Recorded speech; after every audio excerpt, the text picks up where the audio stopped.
Hello everyone, I hope you all are fine. Start करते हैं हमारी क्लास 11 एनसीईआरटी इंग्लिश। इसमें दो बुक्स हैं। First is hornbill, second snapshots. First hornbill में है लेसन प्लस पोएम्स, ठीक है। स्नैपशॉट्स में है ओनली लेसन, बहुत ज़्यादा लेसन नहीं है, 5 से 6 हैं दोनों बुक्स में। 5 से 6 लेसन और 5 से 6 ही पोएम्स हैं। तो इनको एक वीडियो में एक बार में एक पूरे लेसन्स, फिर पोएम्स और फिर स्नैपशॉट बुक के भी सेम इसी तरीके से करेंगे। इन सब के पीडीएफ आपको मिल जाएंगे टेलीग्राम चैनल पे। टेलीग्राम चैनल का लिंक पोस्ट सेक्शन में आपको मिलेगा, ठीक है। तो ये आप वहाँ से ले सकते हो। स्टार्ट करते हैं। फर्स्ट ऑफ ऑल बुक्स के नेम याद रखना। 11th क्लास की बुक्स हॉर्नबिल एंड स्नैपशॉट्स। अब है हॉर्नबिल बुक के जितने भी लेसन हैं। फर्स्ट लेसन है the portrait of a lady, written by Khushwant Singh. We are not afraid to die if we can all be together, written by Gordon Cook and Alan East. Discovering Tut the saga continues, written by A.R. Williams, written by A.R. Williams. Next है the ailing planet, written by the ailing planet the green movement's role, written by Nani Palkhivala. Next है silk road, silk road भी बोल देते हैं इसको, silk route भी बोल देते हैं, लेकिन सिल्क रोड, निक मिडल्टन, ठीक है। तो ये हैं हमारे लेसन जिनको आज हम कवर करेंगे एक ही सेशन में। फर्स्ट है द पोर्ट्रेट ऑफ लेडी। इसमें बहुत शॉर्ट में मैंने किया है, ठीक है। मेनली तो क्या है, जो हमारे राइटर हैं, कौन, खुशवंत सिंह। राइटर का कनेक्शन उनकी ग्रैंड मदर के साथ, ठीक है। और फिर उनका पार्टीशन, कि वो एक दूसरे से कैसे अलग हुए, उनके बीच में थोड़ा डिस्टेंस आया, वो सब शो किया गया है इस लेसन में, ठीक है। तो हम इसी के ऊपर फोकस करते हुए इस लेसन को देखेंगे। The portrait of a lady, lesson का नेम अच्छे से आप याद रखना। The portrait of a lady written by Khushwant Singh. Writers की जो ग्रैंड मदर है वो कैसी दिखाई देती हैं, देखो उनकी लुक के बारे में है। An old women, old wrinkled for the 20 years. एक चीज़ ये है, देखो वो 20 साल से इसी तरीके की दिखाई दे रही है। मतलब राइटर के अकॉर्डिंग वो 20 साल पहले भी ऐसी ही, जैसे ये होता है ना कि कई बार हम ना मतलब इस एज में अपने ग्रैंड पेरेंट्स को देखना शुरू करते हैं कि जब वो बूढ़े हो चुके होते हैं ऑलरेडी, तो वो लगभग अगले 20 साल तक सेम ही सिचुएशन में हमको दिखाई देते हैं। बहुत लिटिल बिट चेंजेस आते हैं, ठीक है। तो इसलिए जो राइटर है उनको ऐसा लग रहा है कि वो 20 साल से इतनी ही बूढ़ी दिखाई देती हैं। उनके सफ़ेद बाल हैं। पोर्ट्रेट ऑफ ग्रैंडफादर, अब देखो इसमें क्या है, पोर्ट्रेट ऑफ जो पोर्ट्रेट ऑफ अ लेडी बोला गया है, ठीक है, जिससे हम क्या सोचेंगे कि पोर्ट्रेट जो है वो ग्रैंड मदर का है, ठीक है। लेकिन ऐसा नहीं है, पोर्ट्रेट किसका है, ग्रैंडफादर का। ये बात आप ध्यान रखना, ये यहाँ से क्वेश्चन बन सकता है आपका, ठीक है।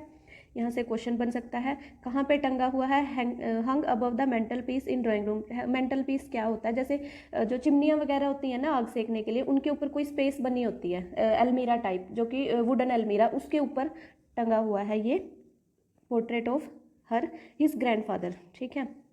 जिसमें उन्होंने क्या पहने हुए, बड़ी सी turban, loose fitting clothes, white long beard, look like 100 years old. मतलब वो इतने बूढ़े दिखाई देते हैं कि इमेजिन करना मुश्किल हो जाता है कि उनके भी कभी बच्चे थे या पोता पोती थे, ठीक है। तो इस तरीके के वो दिखाई देते हैं।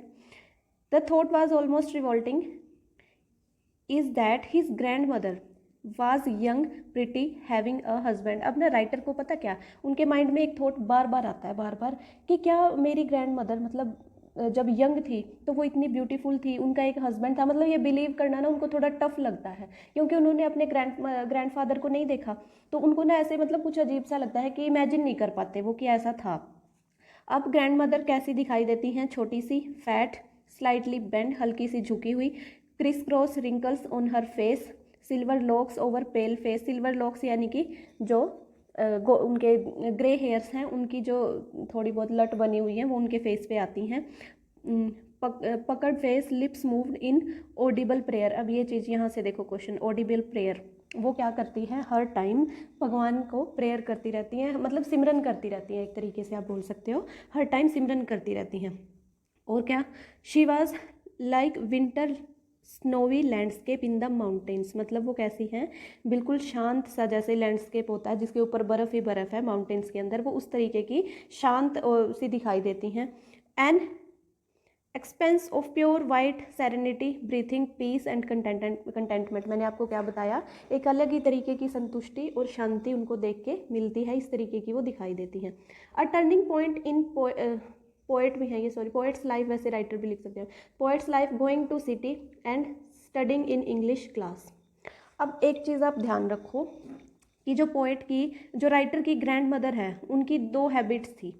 फर्स्ट, ऑडिबल प्रेयर, मैंने आपको बताया हर टाइम वो सिमरन करती रहती थी। दूसरा, वो चिड़ियों को खाना डालती थी प्लस डॉग को खाना डालती थी। ठीक है, ये 2 चीज़ें उनकी इम्पोर्टेंट हैं, ये आप ध्यान रखना। ठीक है, तो अब क्या होता है, जो राइटर हैं वो बचपन में अपनी ग्रैंड मदर के साथ ही मतलब रहते हैं, पले हैं उनके साथ। तो उनके फादर और मदर जो हैं वो सिटी में चले जाते हैं, मतलब शहर में चले जाते हैं। तो कुछ टाइम के लिए जो राइटर हैं वो ग्रैंड मदर के पास ही रहते हैं। ठीक है, कुछ टाइम के लिए। तो ग्रैंड मदर के साथ उनका कनेक्शन बहुत अच्छा है। जैसे वो जब स्कूल जाते थे तो ग्रैंड मदर उनको छोड़ने जाती थी, एक वो मतलब मोटी सी रोटी बनाती थी जिसको जो हमारे राइटर हैं वो खाते थे, और उनको तैयार करती थी जो ग्रैंड मदर। मतलब बड़ा अच्छा कनेक्शन था उनका एक दूसरे के साथ। प्रेयर वो बोलती रहती थी, जब स्कूल छोड़ के आती थी तो वो टेंपल में बैठ जाती थी कुछ टाइम, और ये सब मतलब उनका इस तरीके से डेली जो रूटीन होता था। लेकिन क्या होता है फिर, जो राइटर को स्टडी करने अब जाना पड़ गया। ठीक है, जैसे कि वो इंग्लिश मीडियम स्कूल में गए। ठीक है, इंग्लिश मीडियम स्कूल में क्या हुआ कि जब भी राइटर आते थे तो उनसे पूछती थी जो ग्रैंड मदर कि तुम्हारा स्कूल कैसा है, क्या सिखाते हैं, क्या मतलब। तो वो बताते थे कि ये हमें इंग्लिश में सिखाया जाता है, जैसे कि नॉर्मली सिखाया जाता है। ठीक है, तो उनको अच्छा नहीं लगता था ये। क्यों? क्योंकि जो ग्रैंड मदर है उनको ऐसा लगता था कि जो आजकल वाले स्कूल्स हैं उनकी एजुकेशन अच्छी नहीं है, गॉड के बारे में तो कुछ करवाया ही नहीं जाता, मतलब। ठीक है, इस तरीके की उनको, इसलिए जो मॉडर्न स्कूल्स थे उनको पसंद नहीं थे कि गॉड से रिलेटेड या स्क्रिप्चर्स कैसे हमें पढ़ने चाहिए उससे रिलेटेड कुछ भी नॉलेज नहीं दी जाती बच्चों को। ठीक है, तो इस बात से वो थोड़ा सा उदास हो जाती थी ये बात सुन के।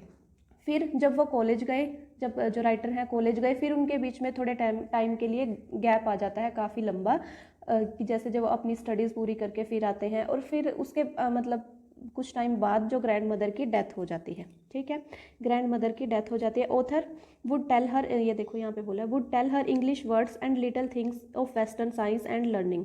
तो ऑथर जो है उनको बताते थे कि उनकी साइंस में वेस्टर्न लर्निंग यानी कि जो एजुकेशन सिस्टम है वो वाले, उसके बारे में बोल रहे हैं ये। तो वो बताते थे the law of gravity, Archimedes principle, ये सब साइंस में आता है। The world being around etcetera, ये सब कुछ मतलब जो साइंस में वो पढ़ते थे वो सब बताते थे। This made her unhappy because of not teaching about God, ये देखो उनका गॉड के ऊपर बड़ा फोकस था, इसलिए उनको ये पसंद नहीं आता था। Music to her only associated with heralds and beggars and not meant for gentle folk. तो उनके लिए म्यूज़िक क्या था कि जो गलियों में घूमने वाले जो भिखारी या बाबा टाइप के लोग होते हैं उनके लिए होता है, जेंटल फोक्स के लिए म्यूज़िक नहीं होता। और क्या थॉट्स थे उनके, मतलब इसी तरीके से थोड़ा सा एक कंट्रास्ट हमें कल्चर के बीच में देखने को मिलता है इस लेसन में। फिर जब जो उनकी ग्रैंड मदर की डेथ हो जाती है तो डेथ के टाइम पे क्या होता है, एक सीन है जिसमें जो चिड़िया हैं जहाँ पे वो डेली उनको खाना डालती थी वहाँ पे आके वो वहीं पे बैठती हैं, और जैसे वो एक तरीके से मतलब डेथ के ऊपर मोर्न कर रही हैं, मतलब अपना विलाप या अपना दुख व्यक्त कर रही हैं। तो एक ऐसा सीन है कि चिड़िया वहाँ पे आती हैं और उनके आसपास ऐसे बैठती हैं डेली जिस जगह पे वो आती थी, और वहाँ पे तो राइटर को बड़ा उदास सा लगता है, ये उदास हो जाते हैं वो ये सब देख के कि क्या मतलब हो गया, इस तरीके का सीन भी है एक। तो मेन तो यही था जो मैंने आपको करवा दिया, इसमें पूरा नहीं है, थोड़ा इम्पोर्टेंट सा नहीं है। जैसे इम्पोर्टेंट वाला ये है कि पोर्ट्रेट किसका लगा हुआ था ऊपर, ठीक है, ये बात ध्यान रखना। और जो ग्रैंड मदर की लुक भी हो सकती है इम्पोर्टेंट, ठीक है। तो 2-4 चीज़ें इंपॉर्टेंट होती है एक लेसन में से, तो ये ध्यान रखना। अब देखो next lesson, we are not afraid to die if we can all be together, हम डरेंगे नहीं मरने से अगर हम साथ होंगे तो। Written by Gordon Cook and Alan East. इसमें क्या है कि एक पर्सन है लगा लो, ठीक है, वो जा रहे हैं व्योएज यानी कि समुद्र यात्रा, व्योएज यानी कि समुद्र यात्रा उनको पसंद है इसलिए वो ये सब कर रहे हैं, लेकिन वो बड़ी मुश्किल में फंस जाते हैं, समुद्री तूफान आ जाता है, फिर वो कैसे बचते हैं उसी के ऊपर ये पूरा लेसन बेस्ड है। स्टार्ट करते हैं हमारी story. In July 1976 sail from Plymouth, देखो यहाँ कहाँ से सेल किया था शुरू, प्लाईमाउथ इंग्लैंड से। राइटर की एज क्या थी, 37 ईयर्स। कौन थे, बिजनेसमैन, और उनकी वाइफ का नेम था मैरी। सन 6 साल का जोनाथन, और डॉटर था सुजैने 7 साल की। ठीक है, तो उस टाइम पे ये सब इनकी एज बताई गई है लगभग जब इन्होंने वॉयेज स्टार्ट की थी। Captain James cook, captain James cook जो कि हमारे राइटर भी हैं, जो यहाँ से देखो कुक। द वर्ड्स वॉयेज मेड आएगा, मेड 200 ईयर्स अर्लियर, मतलब उन्होंने क्या सोच कि वो 200 साल पहले कुछ किसी ने की होगी इसी तरह की मतलब समुद्र यात्रा, तो वो वाली करना चाहते हैं, ठीक है। Dream of sailing in the wake of the famous explorer, spend past 16 years all over leisure time honing our seafaring skills in British waters. तो उन्होंने 16 साल तक अपना मतलब सब कुछ छोड़ के जो समुद्र यात्रा करने के लिए स्किल्स होती हैं उसके ऊपर वो अपनी अच्छी की, मतलब, और क्योंकि उनका एम था सेलिंग करना।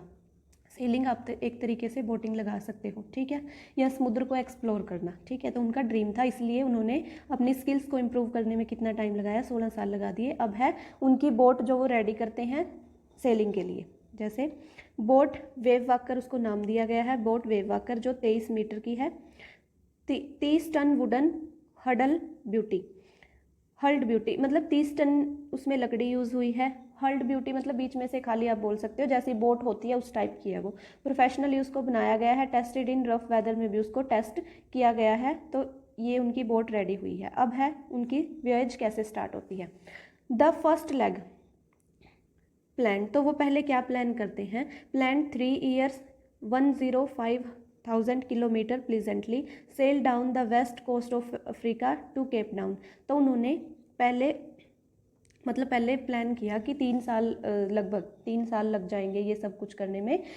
तो west coast Africa sailed down, वहाँ मतलब सेल करेंगे वो कहाँ पे, वेस्ट कोस्ट ऑफ अफ्रीका की तरफ to Cape Town, west coast of Africa से केप डाउन की तरफ वो सेल करेंगे, पहले उन्होंने ये प्लान किया।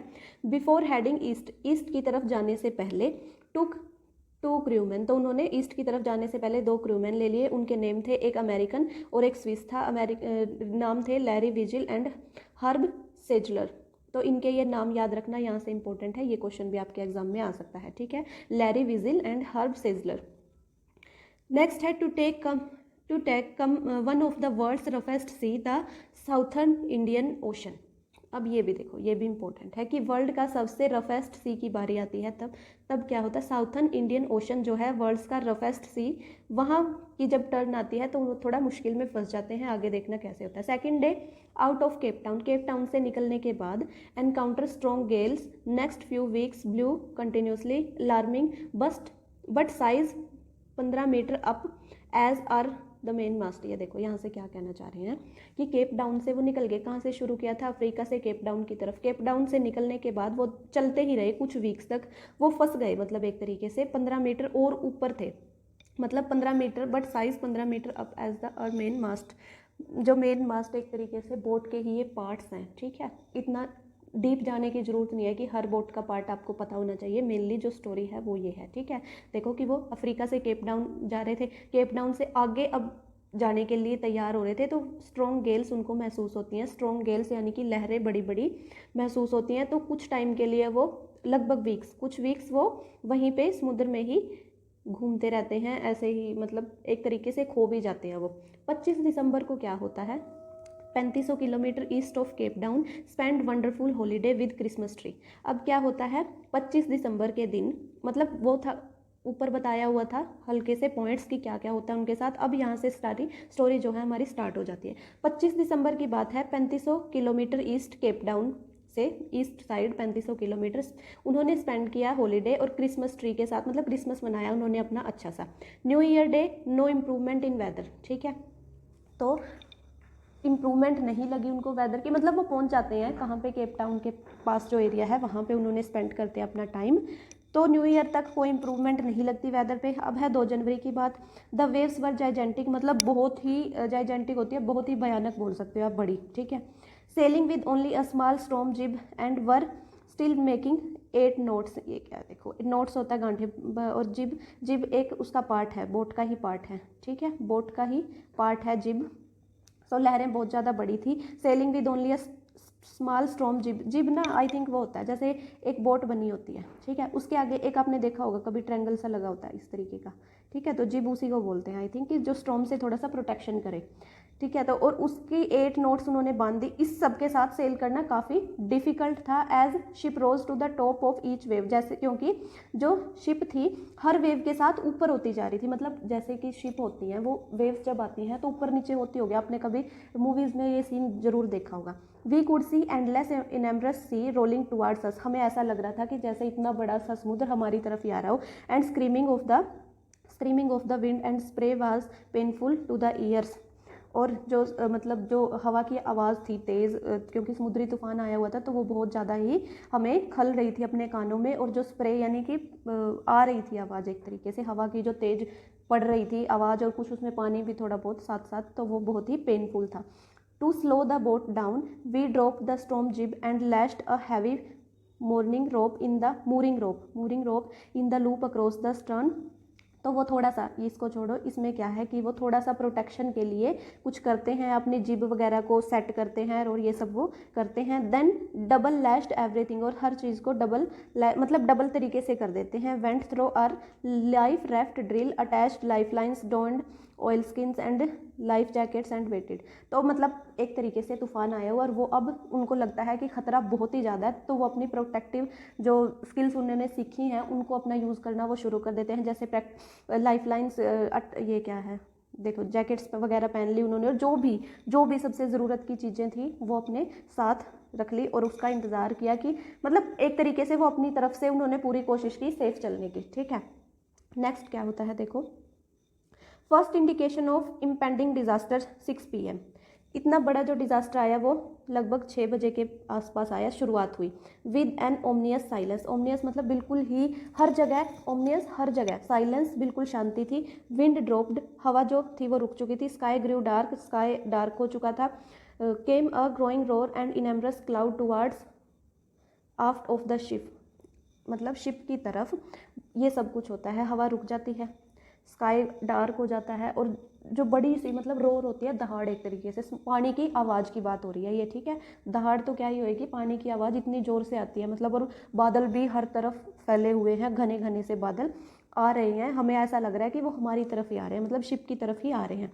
आई realise it was not cloud but a wave, तो मुझे बाद में देखने पर रियलाइज़ हुआ कि ये बादल नहीं है, ये क्या थी, wave.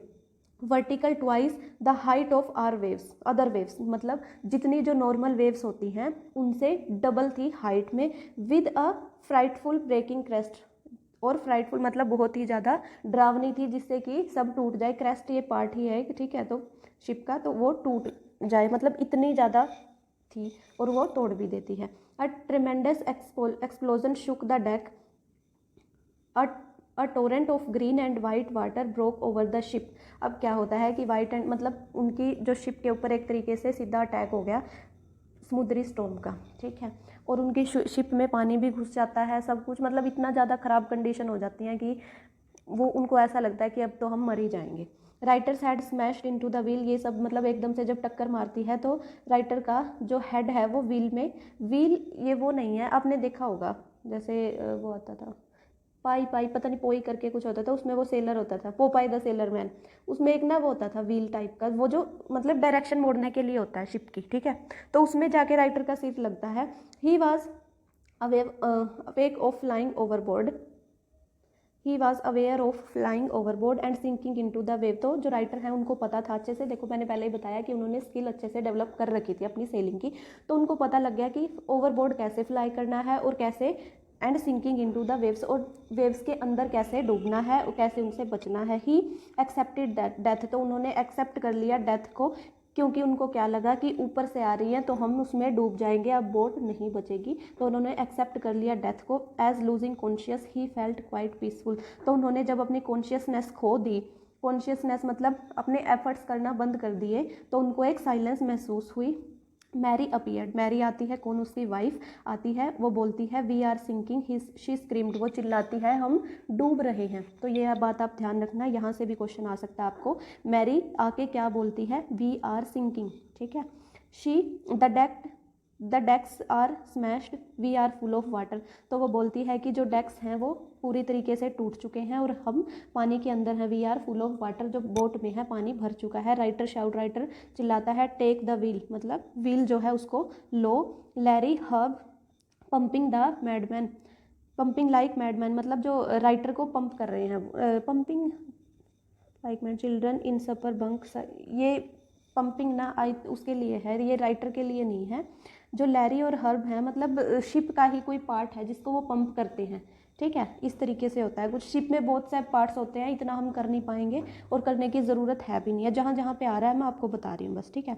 Children in upper bunk, children जो है शिप के ऊपर वाले पार्ट में है, मतलब कोई लिविंग एरिया भी होता है उसमें। स्यू बिग बम्प ओवर हे आइज, उसकी आंखों के ऊपर, जस्ट आइज़ के ऊपर जो स्यू है उसको चोट लग जाती है और एक बड़ा सा बम्प बन जाता है। स्यू यानी कि सुजैने, ठीक है, उनकी डॉटर है, उसको चोट लग जाती है। अब ये ध्यान रखना, जैसे किसको बड़ा सा बम्प हुआ था हेड पे, तो स्यू को।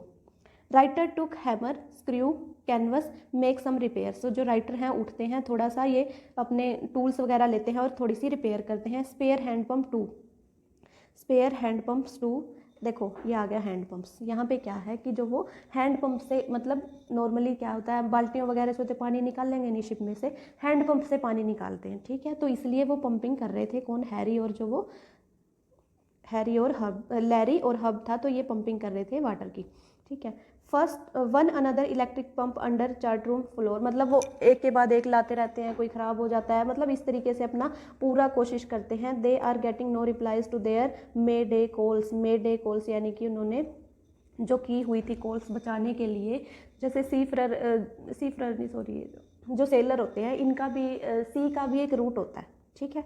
बाय एयर या बाय एरोप्लेन का भी रूट होता है, जो बोट होती है इनका भी एक रूट होता है। तो उन्होंने मेडे कॉल किया लेकिन उनका कोई रिप्लाई नहीं आया। स्यू हैड स्वोलन, जो स्यू है उसका हेड जो है थोड़ा सा सूज गया है। Black eyes deep cut on her arm, उसकी बाजू पे एक कट लगा है, आंखें ब्लैक सी हो गई हैं। अब है 3 जनवरी की सुबह, क्या होता है, pumps the water level sufficiently under control, took 2 hours rest in rotation.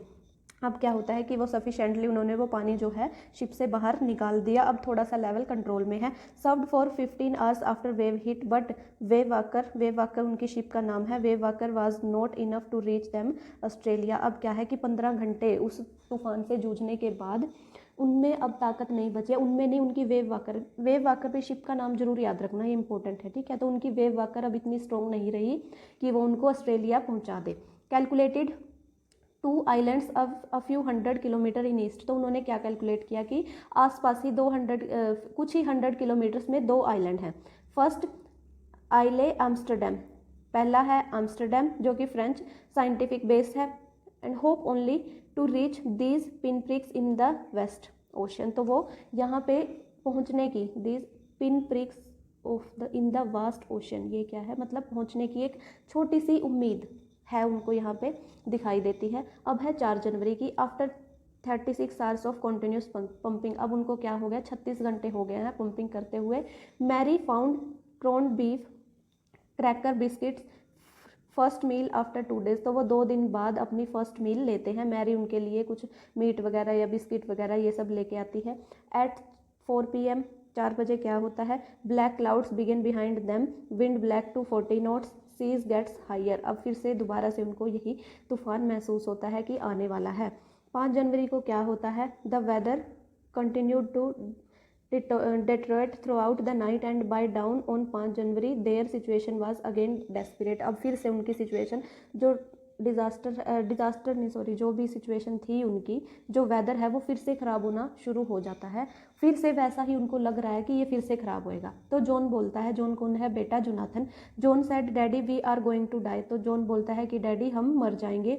He went on, वो कहता है, फिर आगे कंटिन्यू करता है, but daddy we are not afraid of dying if we can all be together, और वो क्या बोलता है कि डैडी अगर हम साथ रहेंगे तो मरने से डरेंगे नहीं। You and mummy Sue and I, भाई तुम और मतलब पापा को बोल रहा है, आप और मम्मी, मैं और स्यू, मतलब सब साथ रहते हैं तो मरने से डरेंगे नहीं। ये भी आपका एक क्वेश्चन बन जाता है यहाँ से कि ये वाली स्टेटमेंट जो लेसन का हमारा नाम है वो स्टेटमेंट किसने बोली थी, तो वो बोली थी जोनाथन ने। Tried to protect 2 litre plastic barrels of paraffin, ये सब कुछ नहीं है, बस वही है, प्रोटेक्ट करने की कोशिश कर रहे हैं वो। That evening Mary and I set together holding hands, उस रात हम मैरी और मैं एक दूसरे का हाथ पकड़ के बैठे रहे। We both fold and was very near, उस रात हमको महसूस हुआ कि जो हमारा एंड है, हमारी डेथ है, वो बिल्कुल पास है।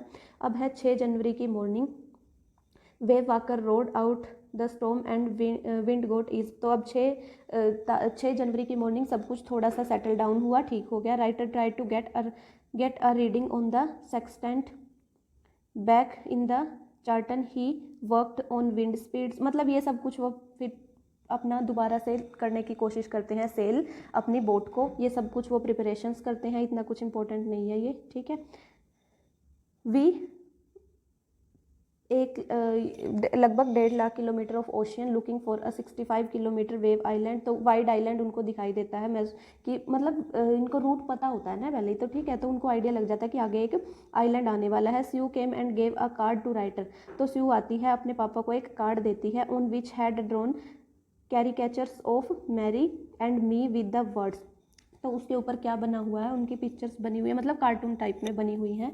और उस पर किसकी पिक्चर है, मैरी एंड मी, मतलब राइटर की और मैरी की, दोनों अपने मम्मी पापा की। स्यू एक पिक्चर बना के लाती है पेज के ऊपर। Here are some funny people, did they make you laugh, I laughed a lot as well. तो उसमें क्या होता है, तो स्यू बोलती है कि इसके ऊपर कुछ लोग बने हुए हैं, मतलब फ़नी पीपल बने हो, क्योंकि कार्टूनिस्ट टाइप होता है ना कैरिकेचर में, ठीक है। तो वो बोलती है क्या तुम्हें हंसी आ रही है, मुझे तो बहुत हंसी आ रही है, ऐसे बोलती है। इनसाइड वाज अ मैसेज, और उसके अंदर एक मैसेज था, oh how I love you both, so this card is to say thank you and let's hope for the best, somehow we had to make it.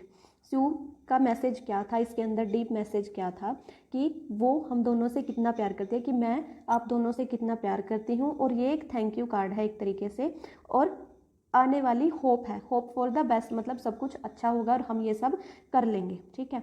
Lost their main compass and using a spare note correct a magnet variation. तो उनकी compass गुम हो जाती है, जो spare compass थी उसको वो यूज़ कर रहे हैं, जो कि जिसका मैग्नेट वेरिएशन ठीक नहीं है। टायर्ड है estimate by westerly currents which flow through the part of the Indian Ocean. तो अब वो इंडियन ओशन की तरफ से जो भी वेव्स आ रही हैं उनको मतलब रीड करने की कोशिश कर रहे हैं। अबाउट 2 PM 2 बजे के आसपास Ryder went on deck and asked Larry to steer a course of 185 degree, if we were lucky we had expect to see the island at 5 बजे। तो वो सोच रहे, तो अब वो हैरी को बोलते हैं कि 185 डिग्री पे कोशिश करो रखने की, तो हम अगर हम अच्छे बाय लक अगर हम लक्की हुए तो हम लगभग 5 बजे आइलैंड पे पहुंच जाएंगे। When woke up it was, और जब वो उठते हैं, मतलब जब वो उठते हैं तो आइलैंड पे ही उठते हैं एक तरीके से, 6 बजे की बात है, तो उठते हैं 6 बजे। And growing dark and missed the island. तो क्या होता है कि वो देखते हैं कि उन्होंने जो आइलैंड है वो मिस कर दिया, अब फिर से अंधेरा होना शुरू हो गया। At that moment a tousled head had appeared by the bunk, can I have a hug, Jonathan asked. तो अब टॉसल्ड हैड अपीयर्ड, तो एक मतलब आता है बाय माई बंक, मतलब मेरी साइड में से, साइड में एक हेड आता है, टॉसल्ड हेड मतलब जो ऐसे झुका हुआ है मेरी तरफ, और वो बोलते हैं can I have hug you. तो वो बोलता है क्या, कि मैं तुम्हें हग कर लूँ। जोनाथन आस्क, जोनाथन पूछता है। स्यू वाज राइट बिहाइंड हिम, स्यू जो है वो उसके बिल्कुल पीछे है। तो ये अब वो सारे एक साथ बैठ जाते हैं, ये वो सीन है, ठीक है।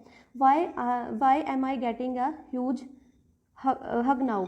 तो वो पूछता है कि मैं अभी हग क्यों ले रहा हूँ, मतलब क्यों मुझे हग करना चाहते हो। आई सेड, मैंने कहा, because you are the best daddy in the whole world, क्योंकि आप जो है बेस्ट डैडी हो पूरे संसार में। एंड द बेस्ट कैप्टन, और बेस्ट कैप्टन भी। माई सन रिप्लाइड। अब ये भी देखो, यहाँ से भी क्वेश्चन बन सकता है कि ये किसने बोला था कि आप best daddy and best captain हो, तो ये किसने बोला था, जोनाथन ने। स्यू यू फाउंड द आइलैंड, तो आपने आइलैंड ढूंढ लिया, स्यू ऐसे बोलती है। अब है एम्स्टरडेम, वो पहुंच गए हैं आई थिंक। इले Amsterdam anchored offshore for the night. हाँ, इले एम्स्टरडेम वो पहुंच जाते हैं, वहाँ पे उतरते हैं। नेक्स्ट, मतलब एक उन्होंने मिस कर दिया, अब ये था एम्स्टरडेम दूसरे वाला। नेक्स्ट मॉर्निंग, अगली सुबह, 28 inhabitants of islands cheered as they helped us ashore. तो 28 तरह के इनहेबिटेंट्स थे वहाँ पे, उन्होंने हमारा मतलब इनहेबिटेंट्स होते हैं वहाँ पे जो भी प्रजातियाँ पाई जाती थी, उन्होंने हमारा वेलकम किया।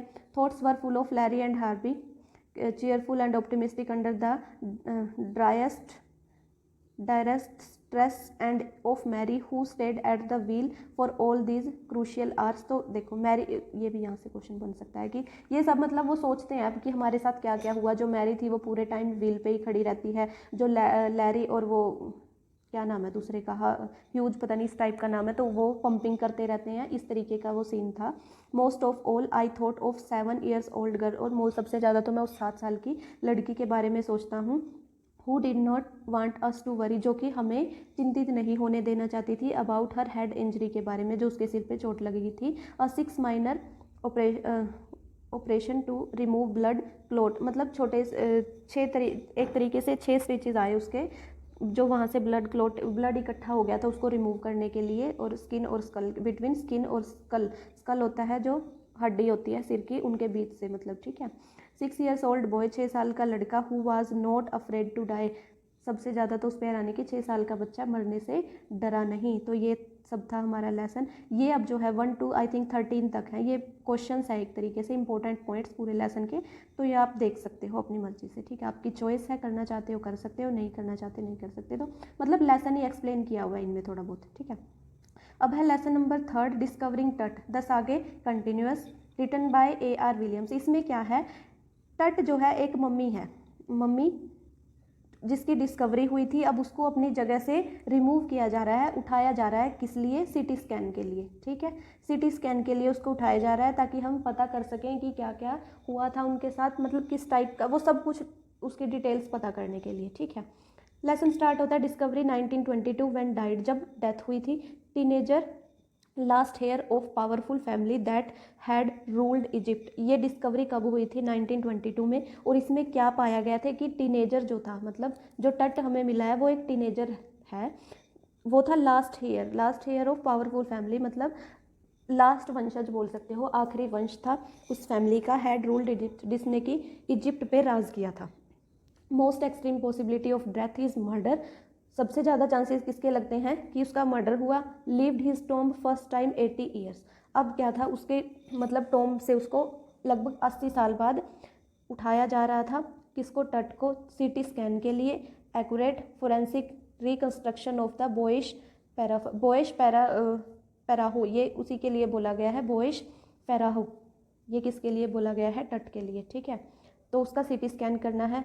Ancient Egyptian symmetry the valley of the Kings, इसको बोला जाता है एंशियंट इजिप्शियन जो सीमेंट्री है, वहाँ पे क्या है, जैसे ये ट्रायंगल शेप में आपको इनको क्या बोलते हैं, जिनमें ताबूत मिलते हैं, आई थिंक प्रिज्म टाइप का कुछ ऐसा है, तो उनमें ताबूत मिलते हैं, ठीक है। इजिप्ट में ये बहुत ज़्यादा है, जहाँ पे मम्मीज, टट क्या है, मम्मी है एक तरीके से, ठीक है, ताबूत मिलते हैं वहाँ पे। उनके आसपास क्या होता था कि बहुत सारे हीरे जवाहरात, इस टाइप की चीज़ें तभी होती थी ताकि ये जो मरने के बाद भी यूज़ करते हैं ये राजा लोग, इसलिए दफनाई जाती थी। तो अब ये देखो लेसन में क्या है, ancient Egypt symmetry the valley of the Kings भी उसको बोला जाता है, जहाँ से ये सब मिला, क्योंकि ऐसे ऐसे बहुत से उनको वहाँ पे देखने को मिले, जहाँ से किंग टट को लाया गया था।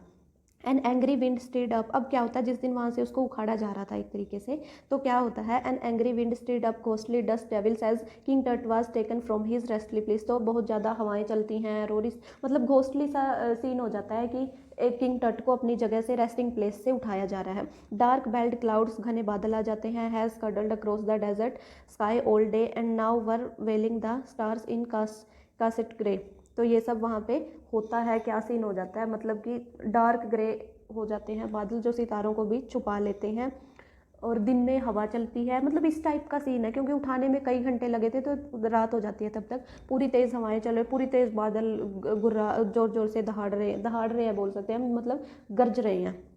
5 तारीख 2005 की बात है, ये 6 बजे। World's most famous mummy glided head first into CT scanner, अब ये यहाँ से थोड़ा सा इंपॉर्टेंट है, जैसे देखो किस दिन की बात है, ये 5 जनवरी 2005 की बात है, CT स्कैन में उसको डाला गया है, वर्ल्ड का फर्स्ट फेमस मम्मी जिसको CT स्कैन के अंदर डाला गया। Brought here to probe the lingering medical mysteries of young ruler, तो किस लिए कि उसकी जो मेडिकल हिस्ट्री है उसको जाना जा सके। Died more than 3300 years ago, जिसकी डेथ हुई थी 3300 साल पहले, ठीक है। अब हैं टूरिस्ट वहाँ पे आते हैं क्योंकि वो एक टूरिस्ट प्लेस है, ठीक है। Descendant into the cramped rock out tomb 26 feet underground to pay respect, अब क्या है, ऑल आफ्टरनून, मतलब पूरी दोपहर क्या होता है वो सीन दिखा रहे हैं कि जहाँ पे से उसको मम्मी को उठाया गया, पूरी दोपहर लगभग 26 फीट अंदर की तरफ थी जो ये टॉम्ब थी, मतलब टॉम्ब ऐसे बनी होती है जैसे ये ताबूत है, ठीक है, ये लगभग 26 फीट अंदर तक था, ठीक है। तो ये सब और पे करने के मतलब टूरिस्ट वगैरह आते हैं तो उनको रोक दिया गया था उस दिन के लिए कि वहाँ पे काम चल रहा है, तो उसकी रिस्पेक्ट में वहाँ पे उनको देखने के लिए मोस्टली ये टूरिस्ट प्लेस होते हैं तो वहाँ पे आते हैं। दे गेस्ट, वो देखते हैं। Murals on the walls, burial chamber and peer at Tut's gilded face, तो वो सब क्या देखते हैं कि म्यूरियल्स ऑन द वॉल्स, जो वॉल्स पे जो भी बने हुए थे डिज़ाइंस वगैरह, तो उनको देखते हैं, उनके चैम्बर्स को देखते हैं, और जो तट का फेस है उसके ऊपर मतलब जो ताबूत है उसके ऊपर फेस बना होता है तो उसको देखते हैं। Most striking feature of his mummy shaped outer coffin lid.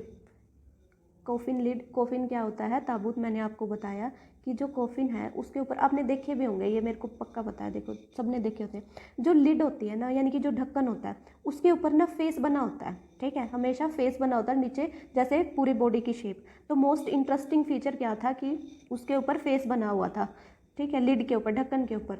Some visitors read guidelines, कुछ ने गाइडलाइंस पढ़ी। Shiver if the pharaoh curse death and misfortune falling upon them, तो कुछों ने पहले पढ़ा हुआ था, ये अफवाहें होती हैं कि अगर उसको उस जगह से उखाड़ा गया तो फराहो, बॉयश फराहो है जो, उसकी जो कर्स है वो लग जाएगी, और जिससे कि मिस फॉर्चून यानी कि दुर्भाग्य होगा या किसी की डेथ भी हो सकती है। जही हवस सेक्रेटरी जनरल ऑफ इजिप्ट, जही हवस नेम है सेक्रेटरी जनरल ऑफ इजिप्ट का। Supreme council of antiquities said, क्या बोलते हैं वो? The mummy is in very bad condition because of what Carter did in the 1920s। Carter कौन थे? जिन्होंने पहले डिस्कवरी की थी, ठीक है, 1920 में जो डिस्कवरी की थी कार्टर ने, उसके बाद से जो मम्मी की कंडीशन है वो बहुत ही बुरी है। कार्टर कौन थे? अब देखो, ब्रिटिश आर्चोलॉजिस्ट। आर्चोलॉजिस्ट कौन है? जो डिस्कवरी के लिए मतलब खोज करते हैं, जो हिस्ट्रीज से रिलेटेड खोज करते हैं, ठीक है। तो कार्टर का पूरा नेम क्या है? Howard Carter. Who discovered Tut's tomb, जिसने डिस्कवर किया था कि तट का कोई टॉम्ब बना हुआ है 1922 में, जब मैंने लेसन के आपको स्टार्टिंग में बताया था।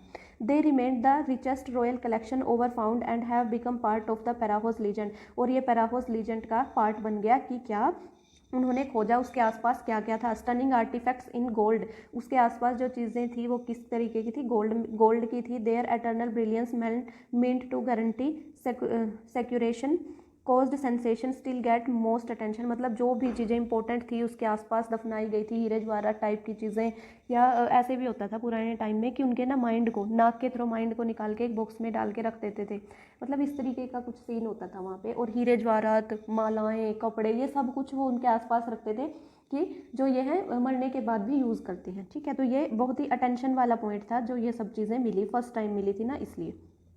अब है टट बरीड विद एवरीडे थिंग्स, तट को बरी किया गया था मतलब दफनाया गया था। एवरीडे थिंग्स मैंने आपको बताया, जैसे कि बोर्ड गेम्स, क्योंकि टीनेजर था तो बोर्ड गेम। अ ब्रोंज रेजर भी, Lenin undergarments, cases of food and fine, मतलब खाना और वाइन भी उनके साथ दफनाई गई थी। फराहोस फनरेरी ट्रेजर, ये क्या था? जो ऊपर मैंने आपको बताया, जो भी खजाना भी उसके साथ दफनाया गया था जो वो यूज़ करेगा, जैसे मालाएं वगैरह। Carter's began investing his three nested coffin को उन्होंने इन्वेस्टिगेट करना शुरू किया, मतलब 3 लेयर्स थी उसमें एक तरीके की। फर्स्ट ओपन तो करते हैं, a shroud adorned with garlands of willow and olive leaves wild celery lotus petal, मतलब पहले में क्या मिलता है कि उनको मालाएं मिलती हैं, गार्लैंड्स मिलती हैं, लोटस पेटल की, कॉर्नफ्लावर्स की, फेडिड एविडेंट ऑफ, मतलब ये सब मिलता है मार्च एंड अप्रैल के टाइम की, इन मार्च एंड अप्रैल में होती है ये कोर्स, तो ये सब उनको मिलता है। फाइनली रीच्ड मम्मी, ही रैन इनटू ट्रबल, तो फाइनल लुक पे वो पहुंचते हैं मम्मी पे, ठीक है। पहले तो बाहर आसपास का सामान देखा कि क्या है क्या नहीं है, तो उसमें मालाएं वगैरह मिलती हैं, उनकी डेली नीड्स की चीज़ें मिलती हैं। फाइनली वो मम्मी के ऊपर पहुंचते हैं, तो उसकी वजह से वो ट्रबल में आ जाते हैं। The ritual resins had hardened cementing Tut to the bottom of his solid gold coffin. अब क्या है, जो उनकी सोने का जो ताबूत बना हुआ है, एक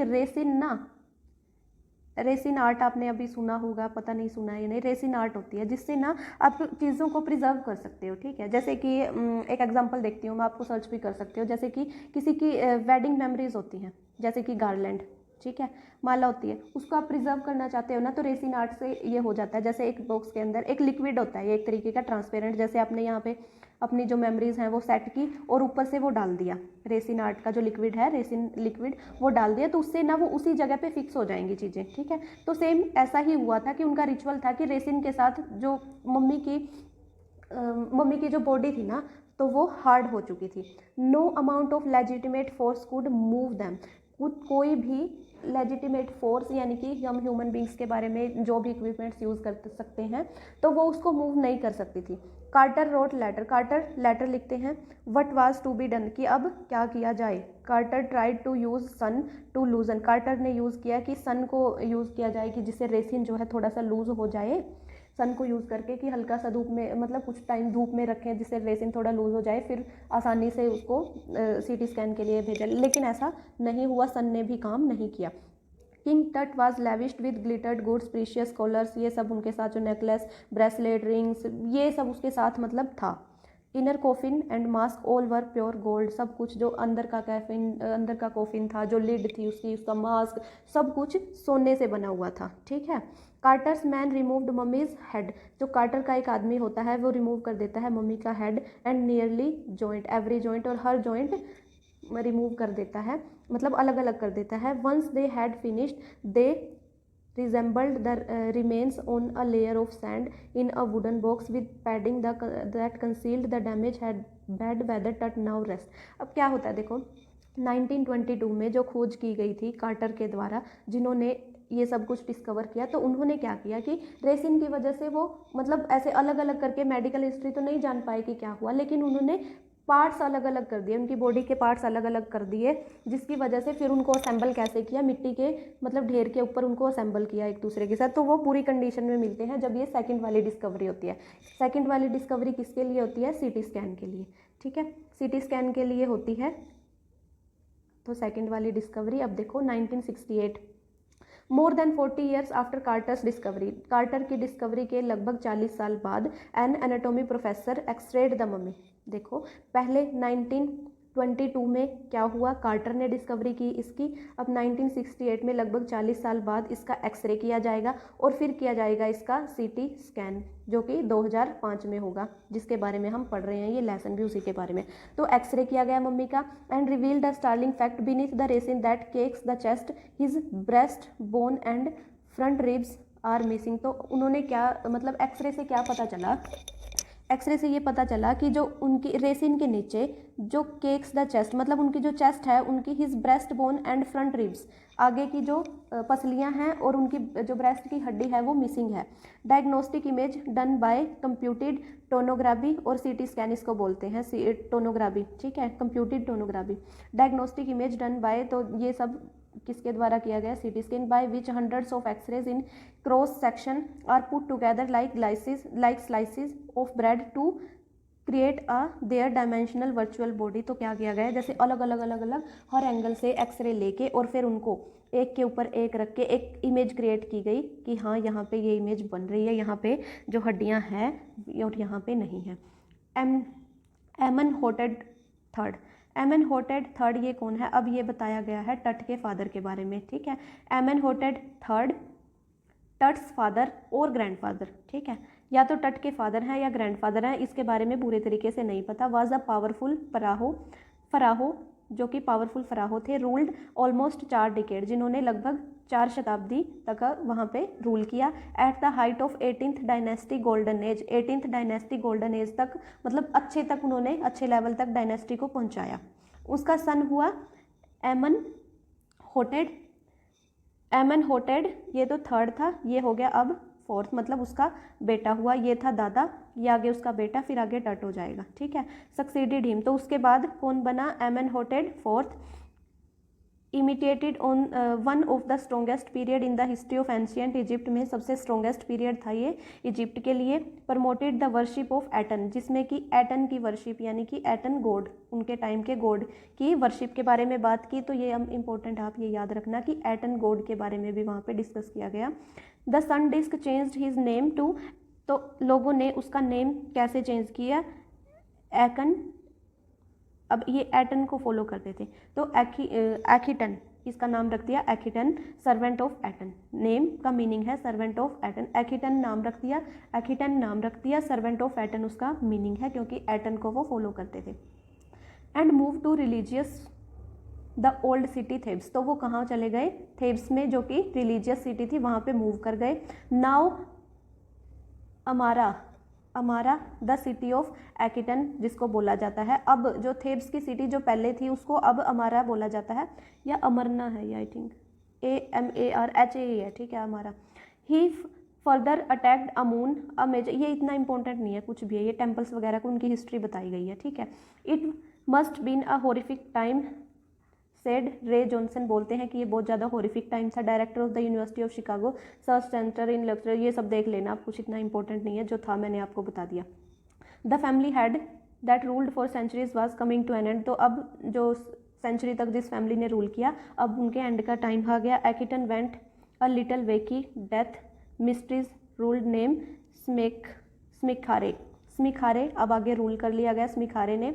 वेरी यंग, देखो उनके बाद आया स्मिखारे, एक्विटन के बाद आया स्मिखारे, उनका वेरिंग संग टटंकटेन टट जिसको टट भी बोलते हैं, किंग टट जिसको बोलते हैं, जिसकी हमने डिस्कवरी करी, तो ये वो थे। नेम चेंज कर दिया गया टटनखम टट, ये पहले था टटांखितेन और अब है टट अंखम, ठीक है। लिविंग अमंग द अमून, जो कि अमून में रहते हैं। 9 years रेंड डाइड, मतलब 9 साल उन्होंने राज किया और फिर उनकी डेथ हो गई। ये इतना इंपॉर्टेंट नहीं है कुछ भी, ठीक है, ये काफ़ी बड़ा लेसन था तो मैंने वैसे करवा दिया।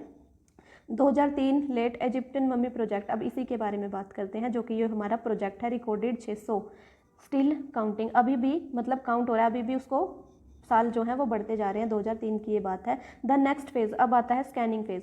Scanning mummies with a portable CT machine. अब क्या हुआ, सीटी स्कैन में उसको लेके आना इतना ज़्यादा आसान नहीं था, तो उन्होंने क्या किया कि पोर्टेबल सीटी स्कैन मशीन, मतलब जिसको वहीं पे ले जाया जा सके, ऐसी मशीन सीटी स्कैन की, उसके साथ उसको सीटी स्कैन करेंगे। Donated by the National Geographic Society of Siemens its manufacturers, तो उसके मैन्युफैक्चर्स को उन्होंने डिस्कवरी, ये जो सीटी मशीन थी डोनेट की। King Tut first mummy to be scanned, ये इंपॉर्टेंट है यहाँ से।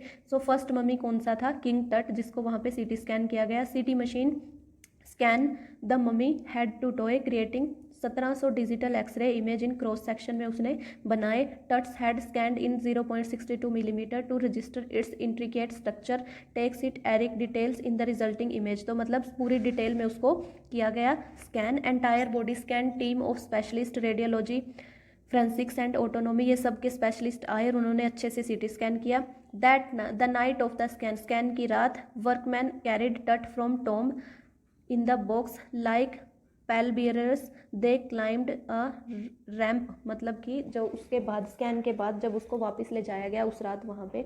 The night of the scan workman carried Tut from the tomb, मतलब ये वो सीन है कि जब उसको वहाँ से लेके आया जा रहा था, ठीक है, टॉम्ब में से। अब थोड़ा सा तो बाहर निकालना पड़ेगा ना पोर्टेबल मशीन तक पहुंचने के लिए भी, ठीक है, तो वो उसको लेके आए और सब ये सब क्लाइंब करके सीढ़ियों, वहाँ पे सीढ़ियाँ भी बनी हुई थी टॉप में, जैसे, तो सीढ़ियों से ऊपर क्रॉस करते करते वो इस तरीके से आए ऊपर तक। The flight of stairs into the swirling outside rose in the हिलोरिक लाइट, ये सब वहाँ का सीन है, वो कैसे आया। आफ्टर 20 मिनट्स के बाद 2 man emerged sprinted for the office nearby, आते हैं plastic fans, pair of white plastic fans, scanner quit because of sand in a cooler fan. अब क्या होता है, जो स्कैनर मशीन होती है ना, वो उसके साथ फ़ैन अटैच होते हैं, क्योंकि वो थोड़ा गर्म हो जाते हैं, जैसे मोस्टली मशीनों में होता है जिनके साथ मोटर लगी होती है, तो वो गर्म हो जाते हैं, तो इसलिए फ़ैन होती है, जिसकी वजह से वहाँ पे रेत उड़ना शुरू हो जाती है। कर्स ऑफ द फराह, तो लोग तो क्या बोलते हैं, जो गार्ड है वो क्या बोलता है कि ये तो उसका जो फराहो है, मतलब जो जिसका स्कैन किया जा रहा है, ये तो उसका अभिशाप है। Less than 3 after he had remove from his caffeine, लगभग 3 घंटे से पहले ही उसको अपने कॉफिन से रिमूव किया जाता है। The pharaoh again rested in peace where the venerable priest had laid him so long, तो सीटी स्कैन करने के बाद फिर से दोबारा उसको अपनी पोजीशन में वहाँ पे रख दिया जाता है जैसे कि पहले वो था। A technician pulled up astonishing image of टट ऑन अ कंप्यूटर स्क्रीन, तो एक बहुत अच्छी सी इमेज बनती है कंप्यूटर के ऊपर टट की। Grey had took shape from a scattering of pixels and techniques spun till, तो ये सब एक इमेज बन जाती है। नेक vertebrae appeared as clearly as in the anatomy class. A head and severe view of rib cage, मतलब सब कुछ अच्छे से उसका दिखाई देता है। Rib cage, head, now pressure off, अब प्रेशर कम हो गया है। Sitting back in the chair, दोबारा से अपनी चेयर पे बैठते हैं। Zahi Hawass smiled and said nothing had gone seriously wrong, कुछ भी गलत नहीं हुआ। जही हवस ये बोलते हैं कि कुछ भी गलत नहीं हुआ। I didn't sleep last night, और वो क्या बोलते हैं कि मैं पूरी रात नहीं सोया था, नॉट फॉर अ सेकेंड, एक सेकेंड के लिए भी नहीं। He said I was so worried, मैं बहुत ज़्यादा चिंतित था, but now I think I will go and sleep, और बोलते हैं कि अब मुझे थोड़ी देर सोना चाहिए। By time left the trailer descendants metal stairs in the Sandy ground the wind had stopped, मतलब सब कुछ फिर वैसे ही नॉर्मल हो जाता है, जो हवा वगैरह चल रही थी वो सब कुछ शांत हो जाती है। Winter eerie lay down still like death itself in a valley of the departed, मतलब डेथ उससे अलग हो गई है, ऐसा लग रहा है कि उस वैली से। Just above the entrance of Tut's tomb stood Orion, the Orion क्या है, ओरियन क्या है, the constellation that the ancient Egyptians know as the soul of Osiris. Osiris कौन है, उनके गॉड आफ्टर लाइफ जो है, ठीक है। Watching over the boy king, Osiris उनके गॉड हैं।